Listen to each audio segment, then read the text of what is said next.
قطر کی سرزمین جو ایک چھوٹے سے ملک کو اپنے اوپر لیے ہوئے ہے، اس میں ایک امتیازی بات ہے. ایک تو امتیازی بات یہ ہے، میں اس سے پہلے بھی اس کو کہہ چکا ہوں، کہ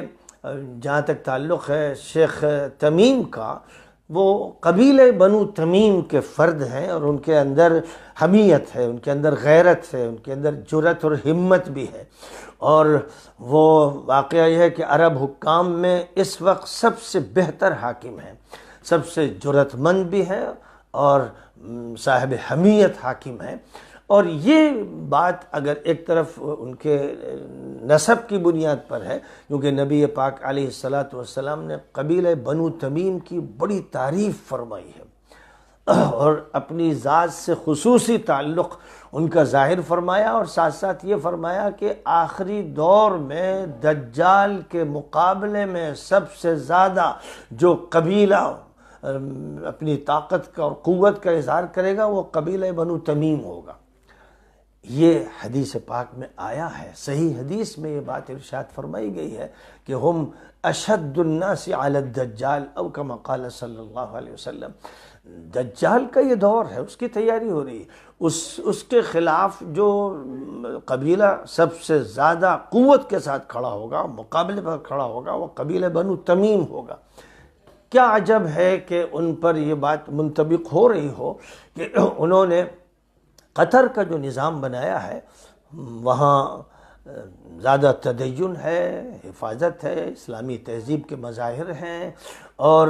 ان چیزوں سے ملک کو بچانے کی پوری کوشش ہے کہ جن سے نہ معاشرہ صحیح سالم باقی رہتا ہے، اور نہ معاشیات کا نظام ہی صحیح قائم رہتا ہے، اور نہ سیاست کی بنیادیں صحیح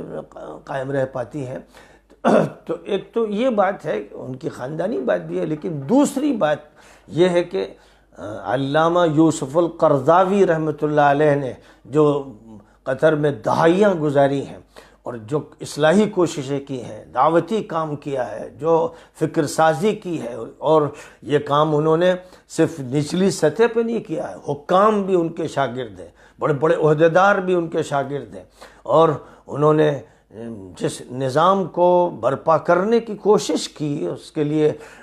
جمعے کے خطبوں میں بھی انہوں نے ہمیشہ قطری حضرات کو مخاطب کیا، اور ذمہ داروں سے اپنی ملاقاتوں میں بھی ہمیشہ انہوں نے حق کی بات کی ہے. تو حضرت علامہ یوسف القرضاوی کی جو دہائیوں پر پھیلی ہوئی کوششیں ہیں، اور ان کوششوں کا مرکز قطر رہا ہے، ان کے اثرات اور ان جیسے بہت سے علماء ہیں، اور ساتھ ہی ساتھ تبلیغی جماعت کی جو کوششیں ہیں، جس کے لیے قطر حکومت کی طرف سے نہ صرف یہ کہ کھلی اجازت ہے، بلکہ ان کے بڑے مراکز قائم کیے گئے ہیں، ان کو پورا موقع دیا گیا ہے کہ وہ دعوتی تبلیغی کام کریں اور پوری قوت کے ساتھ کریں. تو ایک طرف دعوتی تبلیغی کام، اور ایک طرف اخوانی کام، اور اس کے ساتھ ساتھ پھر اور بھی جن علماء اور جن ائمہ اور خطباء کی دینی اور اصلاحی کوششیں ہیں، ان سب کے لیے قطر میں پورا موقع دیا گیا ہے. وہاں پر کوئی پابندی نہیں ہے، اس لیے وہاں جو اسلام کی خدمت ہوئی ہے، جو ذہن سازی ہوئی ہے، اس نے قطر کو بہت سی لعنتوں سے محفوظ رکھا. اب ورلڈ کپ کے موقع پر جب مطالبہ تھا پوری دنیا کا کہ یہاں ان لوگوں کو بھی آنے کا موقع دیا جائے گا جو بدکار اور بدماش اور بدقماش ہیں، مرد اور مرد کے درمیان جنسی تعلق اور عورت کے درمیان جنسی تعلق قائم کرنے کے نہ صرف یہ کہ وہ خود ذمہ دار ہیں، بلکہ وہ اس کے داعی ہیں، وہ اپنی نشانیاں لے کے چلتے ہیں،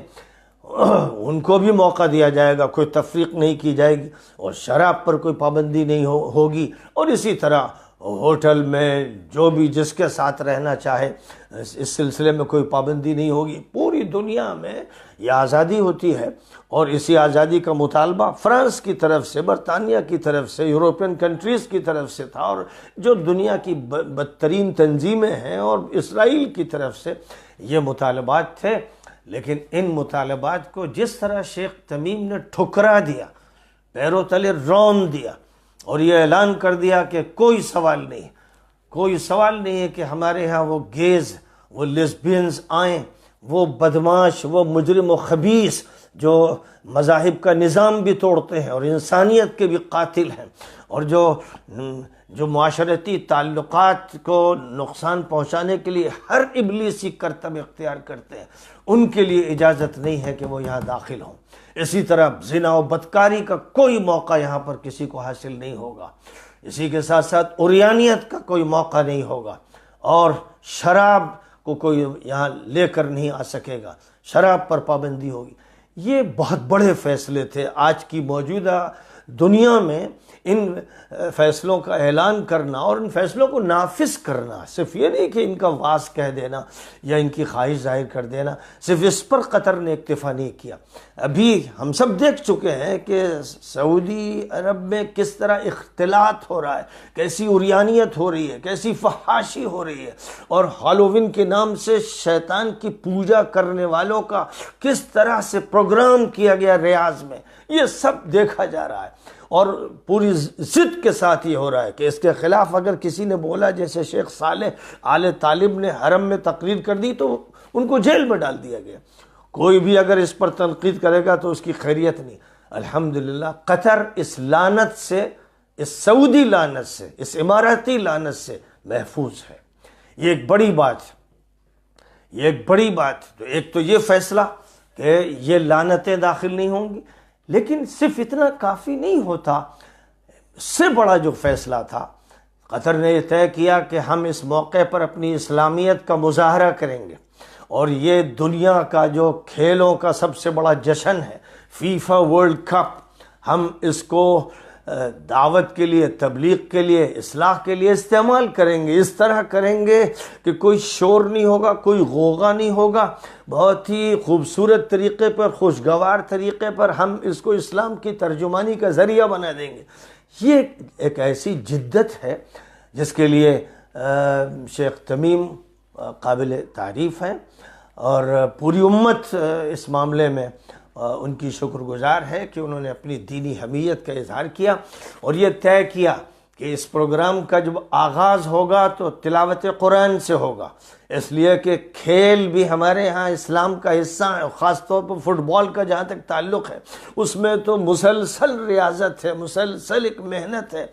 اس اعتبار سے شہ سواری کا ایک متبادل ہے کہ اگر اچھی نیت کے ساتھ، ورزش کی نیت کے ساتھ اور ریاضت کے مقصد سے یہ کھیل کھیلا جائے تو یہ کھیل عبادت بن سکتا ہے۔ اس لیے اس کھیل کے اندر وہ بات نہیں ہے کہ جس سے انسان کو نقصان ہوتا ہے، نفسیاتی یا جسمانی، یا جس سے نمازیں چھوٹیں یا اور دوسری مصیبتیں آئیں۔ تو یہ کھیل اور کھیلوں کے مقابلے میں سب سے زیادہ اسلام کے قریب ہے، کیونکہ اس میں ورزش ہے اور اس میں جسم مضبوط ہوتا ہے اور دوڑ لگانی پڑتی ہے۔ اس لیے بہرحال جو نبی پاک علیہ الصلاۃ والسلام نے فرمایا کہ تمعددوا اخلولقوا یا عباد اللہ، یعنی مشقت والا طریقہ اختیار کرو اور سادگی اختیار کرو، محنت کرو، انزو علی الخیل نزوا، اور چھلانگ لگا کر گھوڑوں پہ سوار ہو اور گھوڑ سواری سیکھو۔ یہ ساری جو تعلیمات ہیں ان پر عمل بھی ہوتا ہے اور بڑے پیمانے پر ہونا چاہیے۔ شہ سواری کے بڑے مقابلے عالمی سطح کے منعقد کرنے چاہیے، لیکن فٹ بال بھی ایک طرح سے شہ سواری کا ایک چھوٹا سا بدل ہے، لیکن اب ضرورت ہے کہ اس کے ساتھ بڑے افکار ہوں۔ تو ایک بہت بڑی بات یہ ہوئی کہ فیفا ورلڈ کپ میں شیخ تمیم نے ذاکر نائک کو دعوت دی کہ وہ آئیں اور اسلام کا تعارف کرائیں۔ لاکھوں انسان ان کو سنتے ہیں، یہاں بھی سنتے تھے اور جہاں وہ رہتے ہیں وہاں سنتے ہیں، اور وہ اسلام کی مضبوط ترجمانی کرتے ہیں اور ساتھ ساتھ اپنے تقابلی مطالعے کو پیش کرتے ہیں پوری قوت کے ساتھ، جس میں وہ مختلف مذاہب کا جائزہ لیتے ہیں اور یہ پیش کرتے ہیں کہ کس طرح مختلف مذاہب میں آخری نبی حضرت محمد صلی اللہ علیہ وسلم کے بارے میں پیشین گوئیاں ہیں۔ تو یہ ان کا بڑا کام ہے، اور اللہ تعالیٰ نے اس کام دعوت کی خدمت کی وجہ سے پوری دنیا میں ان کو ایک مقام دیا ہے، جس کی بنیاد پر آج پوری دنیا میں جب کھیل کے لیے لوگ اکٹھا ہو رہے ہیں تو ان کو دعوت کے لیے قطر بلایا گیا ہے کہ اس دوران وہ پروگرام بھی منعقد ہوں گے جس میں دنیا کے مذاہب کے لوگ، دنیا کی قوموں کے افراد شریک ہوں گے اور ان سے بات سنیں گے، اسلام کا تعارف سنیں گے۔ یہ ایک بہت بڑی فتح۔ اسی کے ساتھ ساتھ یہ بھی کام کیا گیا، قطر کی حکومت کی طرف سے کیا گیا، وہاں کی تنظیموں کی طرف سے کیا گیا، وہاں کے نوجوانوں کی طرف سے کیا گیا کہ سڑکوں پر جا بجا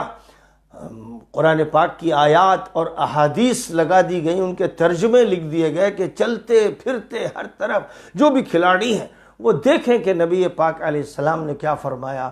آپ کی سیرت کے بارے میں ان کو معلومات ہوں، آپ کی حدیثوں کے بارے میں معلومات ہوں، قرآن کی آیات کے بارے میں معلومات ہوں۔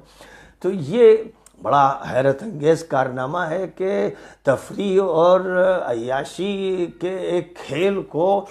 قطر نے اپنی حکمت عملی کے ذریعے سے دعوت و تبلیغ کا ذریعہ بنا دیا ہے۔